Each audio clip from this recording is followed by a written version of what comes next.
Good evening, good people out there. Now, welcome to 30 Minutes with Edmond Safari, as always. Now, this week, I've always wanted to ask myself about you. Have you ever really fought for someone's human rights? Now, in today's episode, quoting John F. Kennedy, who said, "The rights of every man are diminished when the rights of one man are threatened." Now, in today's episode, I'm talking to a special gentleman who is fighting for different rights for different people. He's a human rights advocate and the president of the Human Rights Network for Journalists, Robert Ssempala. Welcome and good evening. Good evening, Edmond. Thanks for having me. Now, before asking you to come here, I read on your Twitter bio where it says, "I stand for freedom of expression and the media." What does that mean? I believe that people must be free to express themselves, irrespective of what they are saying.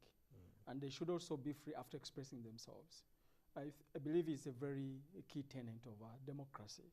And as a democratic country, Uganda, I really want to amplify those voices of people who feel they have not enjoyed that fundamental human right to express themselves. So I came out to say, look guys here, it is your right, you can do it, and this is how you can do it. Yeah. You have a journalist background. Now, what was that motivation that turned you into a human rights defender?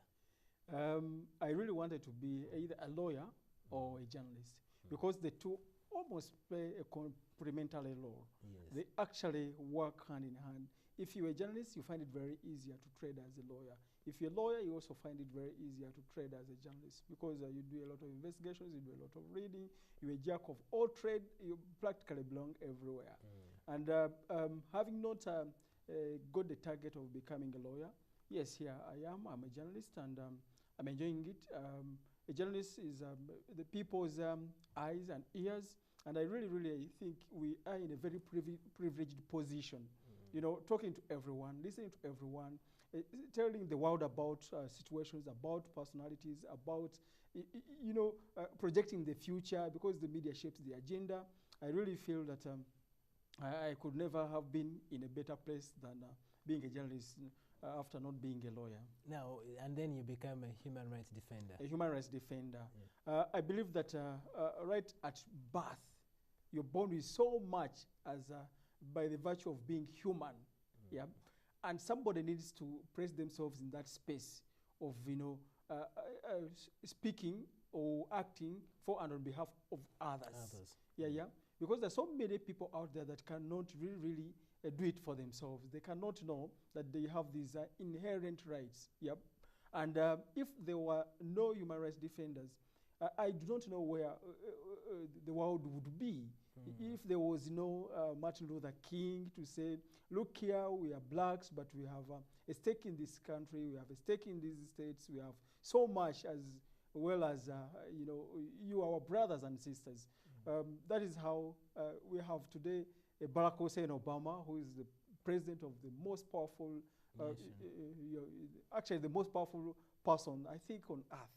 Maybe in heaven there are more powerful people. But it's because somebody stood up to say, you have rights, and I am standing in for those rights. Yeah. Now, from your perspective as the president of Human Rights Network for President, for journalists, yes. What is the state of the press media today? And in regard, yes, the case of the assaulted former journalist, Andrew Lwanga, how far? Okay, the state of the media in Uganda today is not very pleasing. We are not, we are partly free. We are not free, according to international rankings, reports by all international credible organizations. Our media terrain is characterized by assaults, impunity, restrictive legislations, administrative sanctions. Self-censorship is on its highest at some point, especially during political peaks and, civic spaces. When controlled, the media is also falls a victim. And we are doing all our best to make sure that we safeguard these spaces. Andrew Lwanga is one of the salient examples of how much journalists go through in the name of seeking for information and then disseminating it to the wider public. He was assaulted on the 12th of January 2015 by one police officer. And it took us to demonstrate the next day on 13th of January. We were arrested and we went through thick and thin just to impress it upon the police leadership that there was this errant officer who needs to capture your attention. And when we did move out on the streets in a peaceful demonstration of about 100 journalists following me, walking from Buganda Road to the police headquarters in Naguru, and a very scorching sun, were all sweating. And these journalists in their high-heeled shoes, the lady said, we must make it to Naguru. And on our way to Naguru, certainly we were intercepted by the police. And the rest was a very ugly history that we're living with now. But we certainly managed or succeeded in getting the police's attention, because the errant officer was arrested that day, rushed to court, though bailed out. But the case is ongoing. Andrew has since been crippled. He has undergone a surgical operation in South Africa. I think sometime this week, he should be going for a second round of operation. He still can't support himself to work, but he's a very courageous guy. I must commend Andrew, and actually his family have been very supportive, but they have managed to bring out the true fight for justice.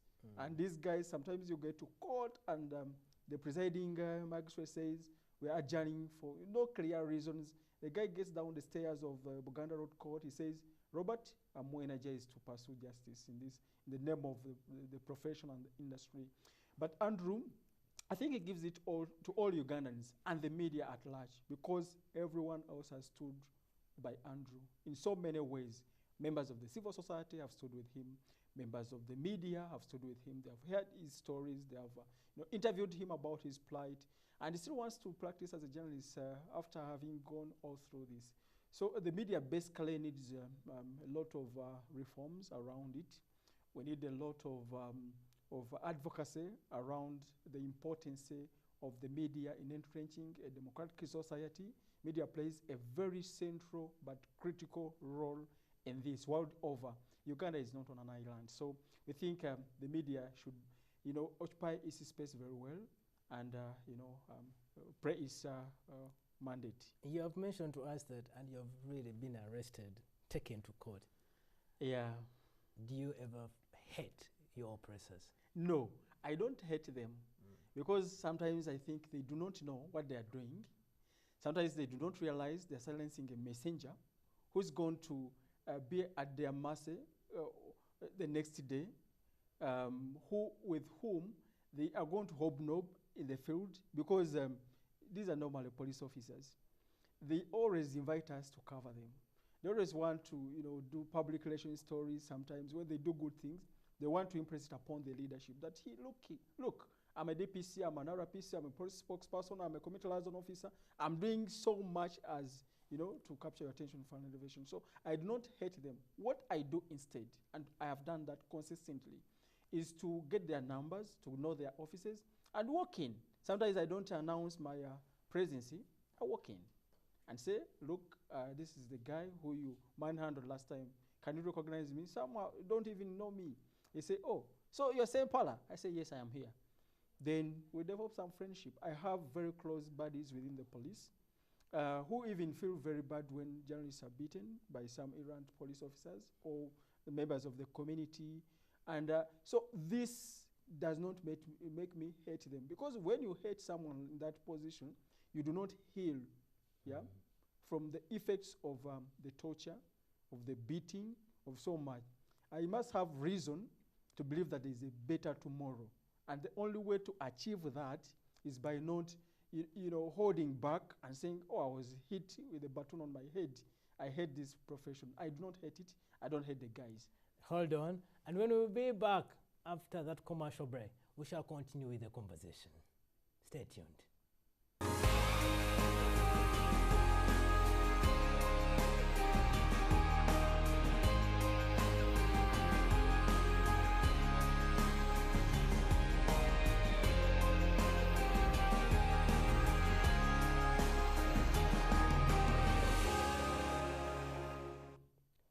Thank you for staying tuned to Urban TV, and my name is Edmond Safari.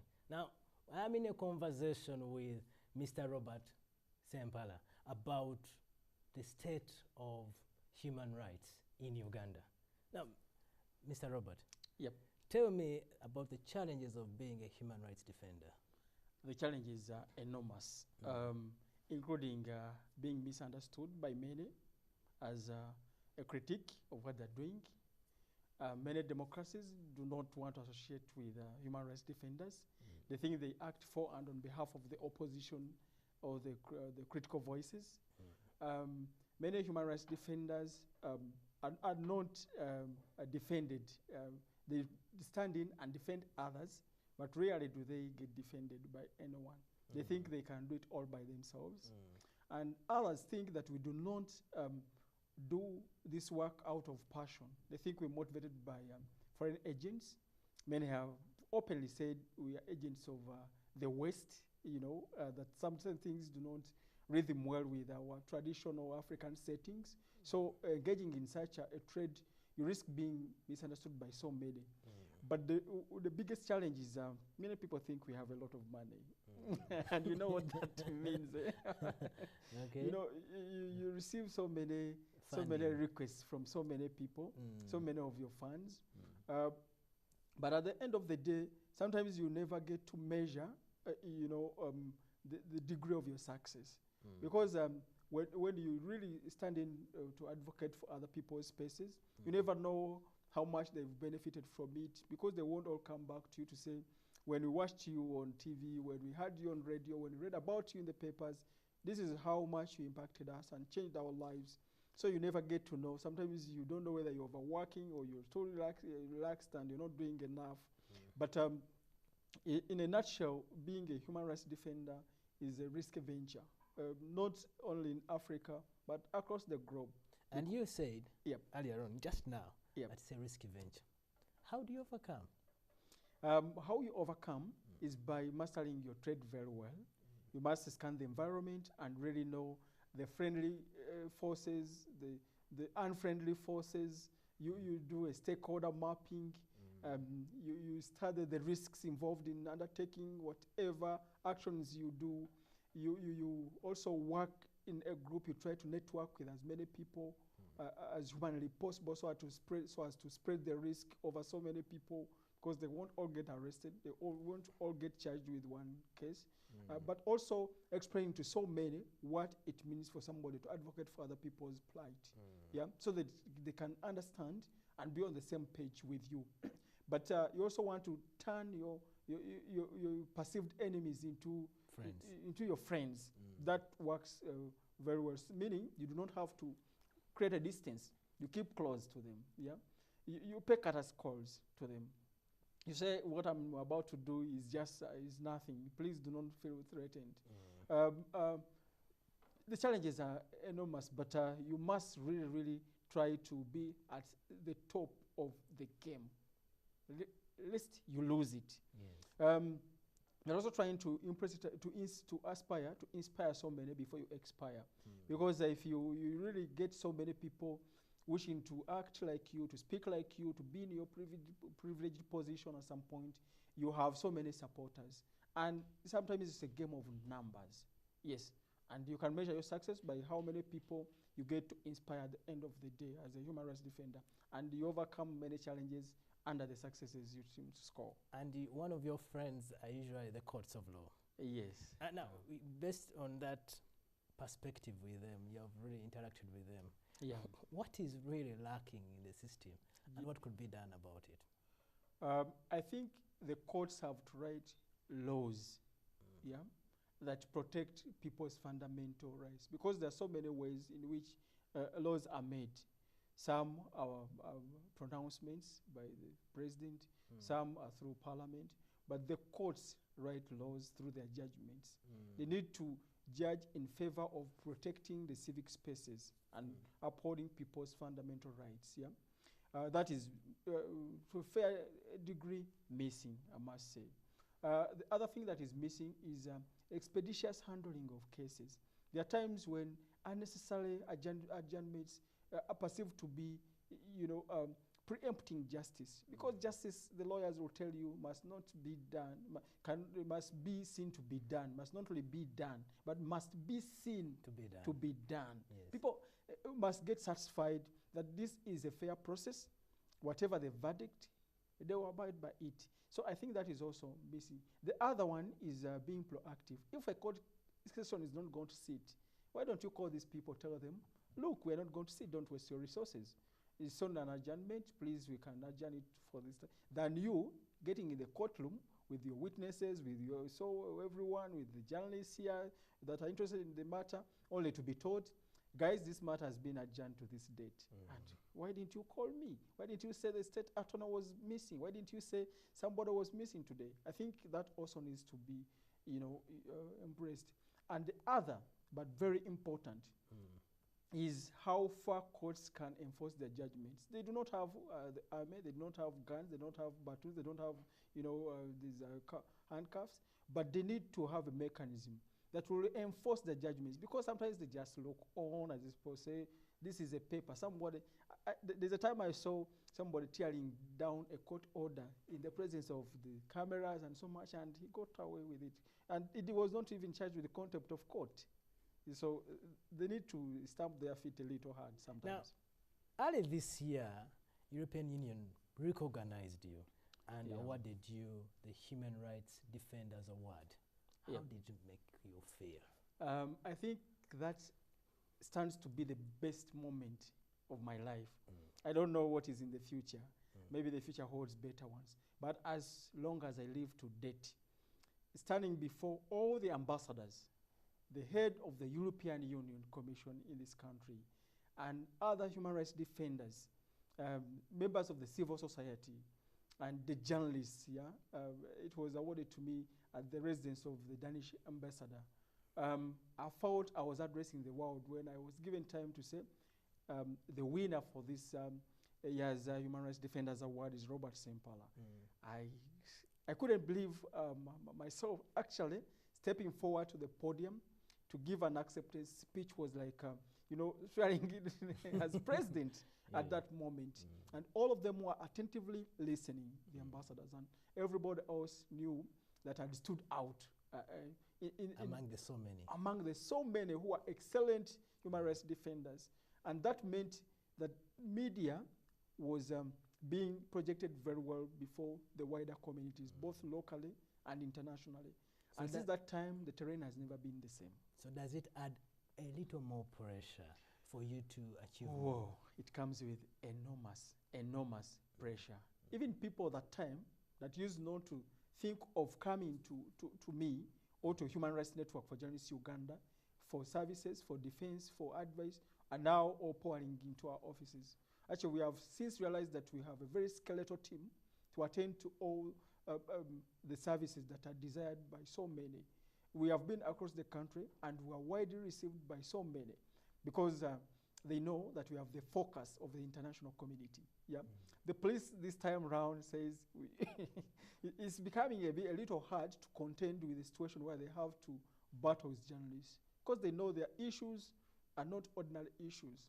They're perceived as very important issues by so many people, very prominent people, the donors who really contribute a lot to sustenance of our society, of our communities, of our democracy, of our economy.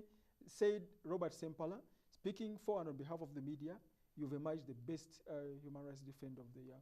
And that will never leave me the same. I know I'm a very changed person. I can't count how many congratulatory messages I received over the time. Messages, WhatsApps, and so the publicity that it came with was very humbling. So I don't know if this moment will never come. But before being crowned the EU Human Rights Defender of the Year, in the previous month, that was April on 19th, we received the Commonwealth Press Union Award in London. And this made us the first East African country in East and Horn of Africa to scoop this award, and the 4th in Africa, and the 20th within the Commonwealth League since 1970 as Human Rights Network for Journalists Uganda. Wow, that's nice. So we've really been lifted up by so many people that value our work in this year.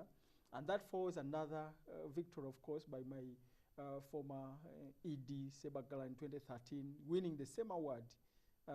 So in a space of 5 years, HRNG has been very close and has won successively and convincingly, by the way. In a second, yes. Your parting thoughts. I want to impress it upon everyone that I'm a journalist. You are a beneficiary of the media work. So whatever happens to journalists, yeah, be very concerned, because we go through a lot. We go through thin and thick.